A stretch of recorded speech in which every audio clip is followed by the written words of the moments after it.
Marc-Olivier Fogiel l'assure, pour l'instant, il n'y a aucune raison pour que Jean-Jacques Bourdin soit écarté de l'antenne de BFM TV. Un avis tranché que ne partagent pas tous ses salariés. Ce samedi 15 janvier, Le Parisien annonçait que Jean-Jacques Bourdin était accusé par une ancienne journaliste de BFM TV de tentative d'agression sexuelle. Une plainte a ainsi été déposée à l'encontre du journaliste de 72 ans. À l'heure où les révélations de ce genre se multiplient, le directeur général de la chaîne d'information en continu a organisé une réunion de crise pour statuer sur le sort de son journaliste vedette. Verdict : à ce stade, rien ne nous conduit à modifier les choses à l'antenne. Nous ne minimisons pas cette accusation ni ne lui donnons une dimension disproportionnée, a-t-il conclu auprès de nos confrères.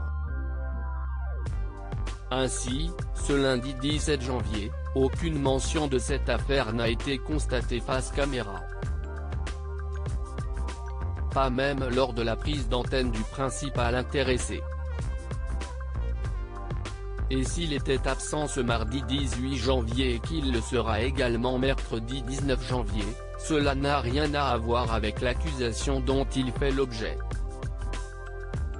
Ses remplacements par Apolline de Malherbe étaient prévus de longue date, afin qu'il puisse préparer le lancement de sa nouvelle émission, La France dans les yeux.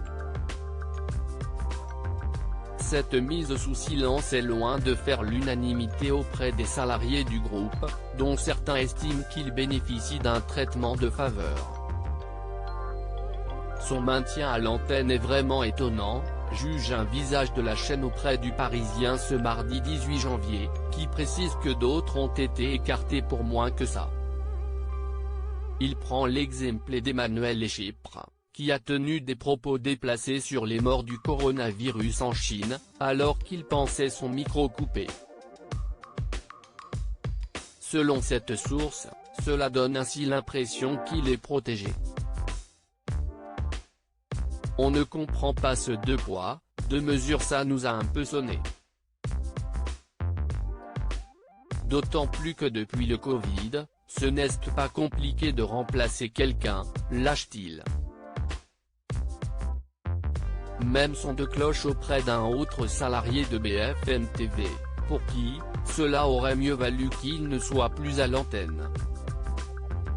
Surtout pendant cette période de campagne présidentielle où son travail pourrait être remis en cause. Est-ce que Bourdin osera poser à Zemmour des questions sur les accusations d'agression sexuelle dont il fait l'objet ? Ça crée un vrai malaise et peut remettre en cause notre crédibilité à tous, déplore ce dernier.